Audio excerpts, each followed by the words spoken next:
Assalamualaikum warahmatullahi wabarakatuh. Perkenalkan, nama saya Lipna Karomina, kelas 11 F9.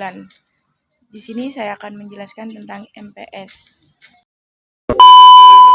Di sini saya akan menjelaskan tentang MPS. MPS-nya sendiri adalah murid penggerak sekolah.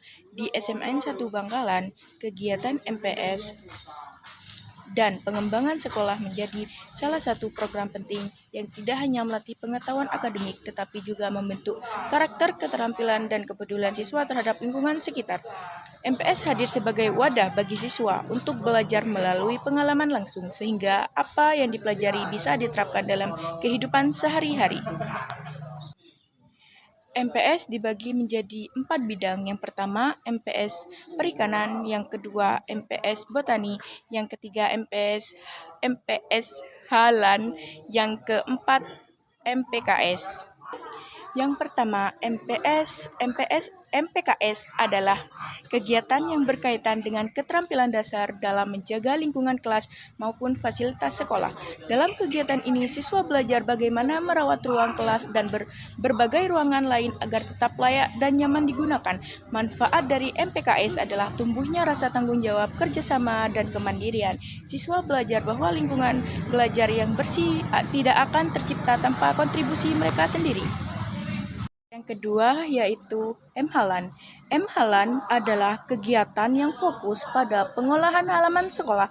Kegiatan ini bertujuan untuk menciptakan lingkungan sekolah yang bersih, rapi, dan nyaman. Siswa tersebut terlibat dalam MPS Halan, memiliki tanggung jawab untuk menjaga keindahan dan kebersihan area luar kelas. Contohnya, M-Halan meliputi menyapu halaman, mencabut rumput liar, merapikan tanaman kecil, mengatur pot, serta membersihkan selokan agar tidak tersumbat.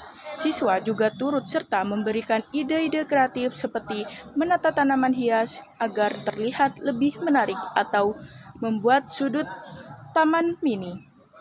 Yang selanjutnya atau yang ketiga adalah MPS Perikanan, merupakan salah satu kegiatan pembelajaran yang mengenalkan siswa pada dunia perikanan, baik dalam budidaya ikan maupun pengelolaan lingkungan perairan. Dalam kegiatan ini, siswa tidak hanya belajar teori, tetapi juga mempraktikkan langsung bagaimana memelihara ikan mulai dari proses awal hingga panen.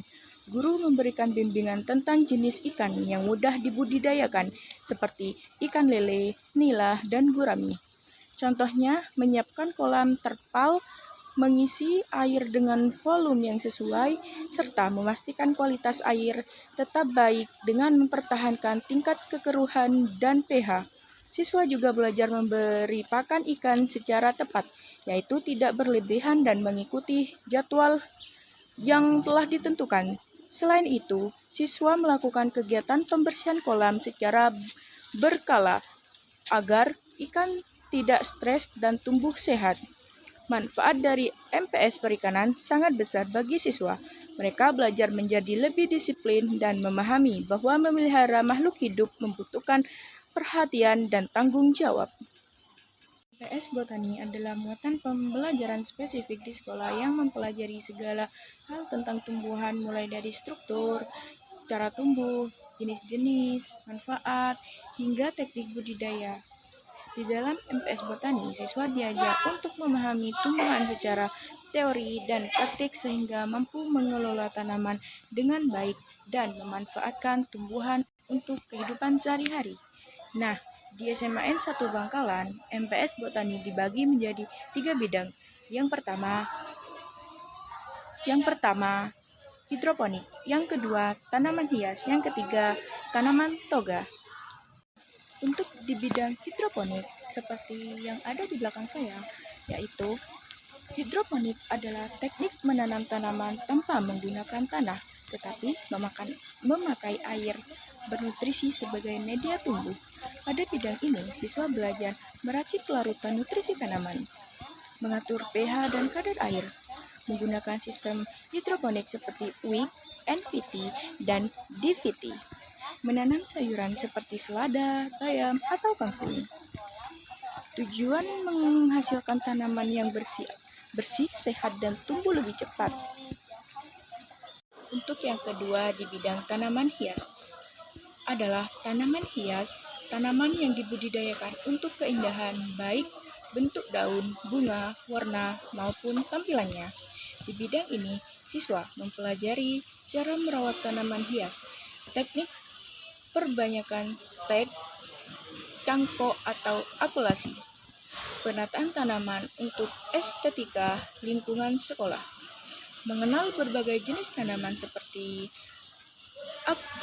Aglonema, Monstera, Adenium, dan lain-lain.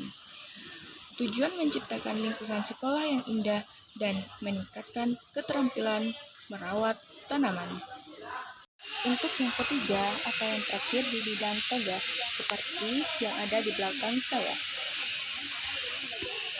Pengertian toga adalah jenis tanaman yang ditanam dan digunakan sebagai obat alami untuk menjaga kesehatan. Dalam bidang toga, siswa belajar mengenal berbagai tanaman obat seperti jahe, kunyit, kencur, serai, daun mint, kumis kucing, dan lain-lain. Cara menanam serta merawat tanaman obat. Manfaat tiap tanaman obat bagi kesehatan.